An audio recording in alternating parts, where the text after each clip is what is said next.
If you're anything like we were when we were first getting started with RVing, you probably have an Amazon list of a million different things, but we realized all the things that we bought we really didn't need. There's really only 10 things that you absolutely need to get started, get out on the road. So in this video, I'm going to cover those 10 must-have items for brand new RVers. Before I jump into the items, I want you guys to join our community. I'll put a link below. We host this on Facebook, and we created this community because we want to bring RVers together. Whether you're full-time or you're a weekend warrior, we want to create a fun community where we're going to do giveaways, give a bunch of tips, and just have tons of fun. So if you want to connect with other RVers, go ahead and join that group. I'll put the link below for you to get in. But now let's go ahead and cover the 10 must-have items for brand new RVers. Absolute must-have, top of my list actually, it is a surge protector. So this is the surge protector from Power Watchdog. This is a 50 amp because we have a 50 amp rig. So check to make sure what kind that you'll need, but this will plug into the power source. And then this cord here is the power cord from our rig. This will prevent any electrical issues inside the rig. We also make sure to actually plug this into the power source before we unhook our rig from our truck to make sure that there is actually power inside of this, because you will run into these towers sometimes not having power. So you can plug this in and it'll light up to show you that there is a power source. Next thing on the list, RV toilet paper. I did not know this was a thing until we started looking into RVing.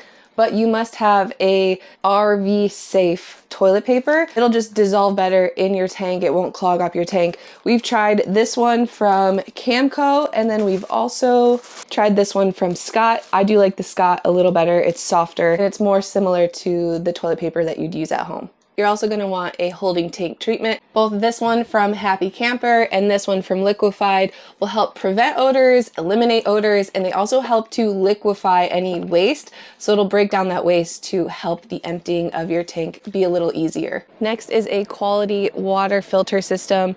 This is from ClearSource. It's their Ultra model. Drinking water and having clean drinking water and clean bathing water is super important to me and to us as a family. So I chose to go with this one. I've loved it so far, and so far nothing but great things. With a water filter system like this, you will just keep in mind need 2 hoses, one from the actual spigot to the filter and then one from the filter to your rig. Next thing is a water pressure regulator. This is going to do exactly what it says, regulate the water pressure that goes into your rig. This is really important because you don't want too much pressure going into your rig, because that can cause leaks, flooding, and a whole bunch of mess that you don't want to deal with. Every RV is different. You'll want to double check what yours says. Ours says between 50, 55, so we keep it right about there. You just will turn this lever to adjust the pressure and it'll adjust accordingly. All right, next is wheel chocks. We have both these kind that go underneath the tire. You want to put these under before you unhook from your truck. We also have this wheel chuck here that helps with stabilization of the RV when you're in it.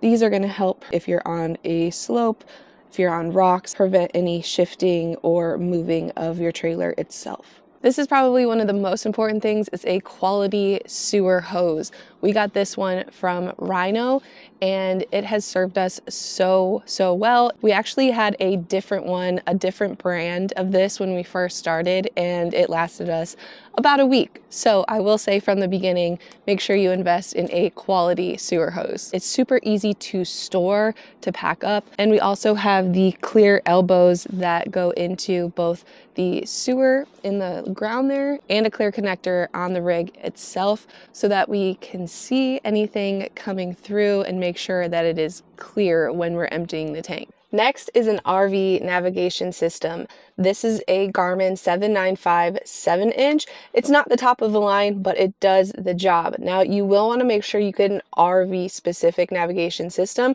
because you can not only set your height, your width if you need to, the length of your trailer, and it'll adjust your routes based on your dimensions, but you can also search campgrounds and different places in between here. Another thing to also mention that we honestly didn't think of from the beginning is this comes in clutch if you lose service. So yes, our phones have apps that we can use, and we actually started using those for the first couple days and legs of a long trip, but we quickly realized that once we lost service in remote areas, the apps did not work. So you'll want to make sure you get a navigation system. Again, this is the Garmin 795. It has done the job for us and we're really happy with it so far. And last but not least, a drinking water safe hose. You'll want to make sure you get a specific drinking water safe because you're going to be drinking the water that's running through this hose. We got this one from Gorilla. We actually got two 25-foot hoses. Right now we have a heated hose hooked up. So if you're in a colder climate, you may want to consider one of those. I'll link the one that we have below. A heated hose is not always necessary, so I didn't add that to my list, but a drinking water safe hose definitely is. All right, there you have it. 10 things that you must have before you get on the road in your new rig. I learned this the hard way. I bought all of the things and we don't use more than half of what we bought. So if you have those 10 things, you will be good to go. And then as you travel, you discover things that you might want, then you can go ahead and get those. Those 10 items are absolute must-haves. If you like this video and you want more tips like this, go ahead and give us a follow. I will see you guys in the next video.